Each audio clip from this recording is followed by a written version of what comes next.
ভারতের রাজধানী নয়াদিল্লিতে অনুষ্ঠিত বিজিবি এবং বিএসএফ এর মহাপরিচালক পর্যায়ের 4 দিনব্যাপী বৈঠকে বিজিবির পক্ষ থেকে সীমান্ত হত্যা, পুশিন, মাদক ও অস্ত্র চোরাচালান, পার্বত্য সশস্ত্র গোষ্ঠীর ভারতীয় ভূখণ্ডে অবস্থান, সীমান্তের 150 গজের মধ্যে অবকাঠামো নির্মাণ বন্ধ এবং অভিন্ন নদীর পানি ব্যবহারের বিষয়টি উত্থাপন করা হয়।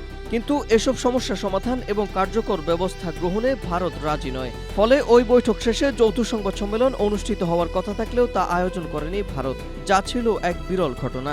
4 দিনের ওই বৈঠক শেষে উভয় পক্ষই শান্তি, স্থিতিশীলতা, সহযোগিতা ও পারস্পরিক আস্থার কথা বলেছে। এজন্য যৌথ টহল, তথ্য আদান প্রদান এবং সীমান্ত ব্যবস্থাপনা জোরদারের প্রতিশ্রুতিও পুনর্ব্যক্ত করা হয়।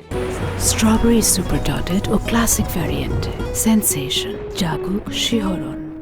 তবে দিল্লি বৈঠকের সারসংক্ষেপ বিশ্লেষণ করে ঢাকার সূত্রগুলো বলছে, বাংলাদেশের উত্থাপিত প্রায় প্রতিটি স্পর্শকাতর বিষয়ে ভারতীয় পক্ষের কাছ থেকে সুনির্দিষ্ট প্রতিশ্রুতি বা পরিমাপযোগ্য অগ্রগতির ঘোষণা আসেনি। সীমান্ত হত্যা বন্ধে বাধ্যতামূলক ব্যবস্থা নেই, পুশিন বন্ধে নতুন কাঠামো নেই, মাদক ও অস্ত্র চোরাচালান রোধে দৃশ্যমান যৌথ পরিকল্পনা নেই, পার্বত্য সশস্ত্র গোষ্ঠী প্রশ্নেও নেই কোনো স্পষ্ট অঙ্গীকার।